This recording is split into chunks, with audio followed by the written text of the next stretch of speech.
There should be a word. There's no word to describe someone who is absolutely, completely unself-aware. But that describes the left, and especially the leftist press. Here is MSNBC watching the confirmation of Brett Kavanaugh, and the left just going absolutely insane. Now they're all coming in now to join in the celebration, and they look very happy, Gene. Mm-hmm. Yeah, they do look happy. I mean, Clarence is wall-to-wall happiness there. Well, everyone should pay attention to this, because this is what power looks like. This is what power looks like. Republicans had the power to do this, and they did it. This is a terrible moment, I think, for the country. One thing is clear. This president is only seeking to divide this country. There are people in the hard, cruel, I think that's the right for it, right. Yeah. They're enjoying making fun of this professional woman who said she was sexually assaulted. Let's make fun of her. Mm-hmm. Who are these people? Trump they like to a kind of bloodlust. When's the liberal or the progressive side going to speak loudly and blow the trumpet? When? Yeah. When? Well, I'm hoping Tuesday, November Wednesday? 6th. No, when between now and then? March. When are you going to go to start the fight? There's nobody out there. Where's Pelosi? Where's Schumer? Where's everybody? They shouldn't be taking the day off. I love it.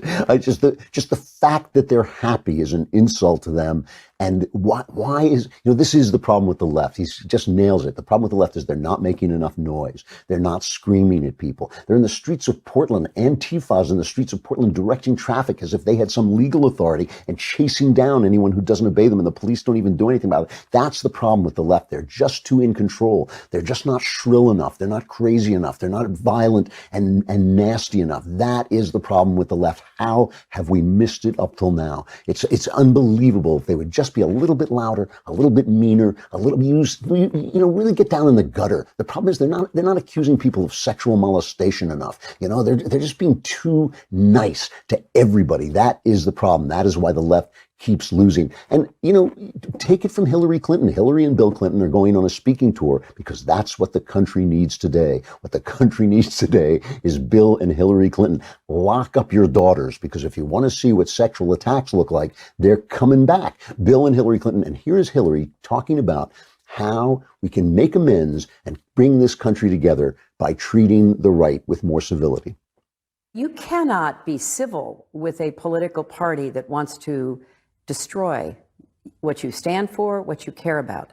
That's why I believe if we are fortunate enough to win back the House and/or the Senate, that's when civility can start again. But until then, the only thing that the Republicans seem to recognize and respect is strength. And you heard how the Republican members, led by Mitch McConnell, the president, really demeaned the confirmation process. Until we win, we can't be civil. Until we win, we have to keep on with the screaming and the yell. The light bulb never goes on that maybe this is why they're not winning. Maybe this is why the country works better when they're out of power. Maybe this is why they should start to, respect the democratic process. I mean, you got people now, Alexandria Google-eyed Cortez, you've got her talking about how we should get rid of the Electoral College because it's a relic of slavery days. The Electoral College had nothing to do with slavery, but what they don't want, and they say this openly now, because when they lose, the problem is the country. When they lose, the problem is we have to get rid of the Senate. The Senate's not fair because there are just as much representation from North Dakota, as there is from New York. How can that possibly be fair? Of course, that is the whole point of the Electoral College and the Senate, is that the states get full representation. If you have in the Congress, obviously it's different, but in the Senate you have full representation for each state, and they don't like that. Why? Because they lost. If they didn't lose, then it would all be fine. So we have to get rid of the entire American system. There should be a word for completely clueless. S.E. Cupp was talking to Brian Stelter, and she talks about all the ways that the press was biased during the Kavanaugh fight. And listen to Stelter's response. About that, because just to name a few examples, the Washington Post published an op-ed written by, quote, Kavanaugh's ex-drinking buddies who believe he shouldn't have been confirmed. New York Times published a story about that includes Kavanaugh being involved in a bar fight 33 years ago during which he threw ice on someone.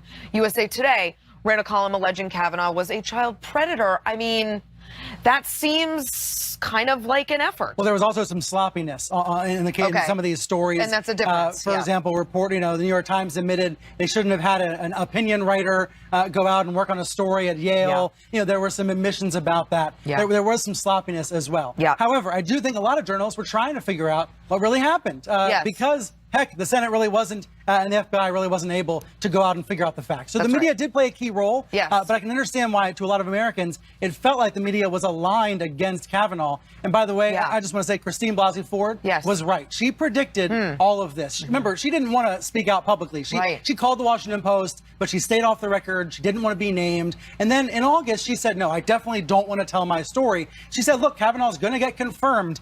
She said, quote, why suffer through the annihilation if it's not going to matter? And it didn't.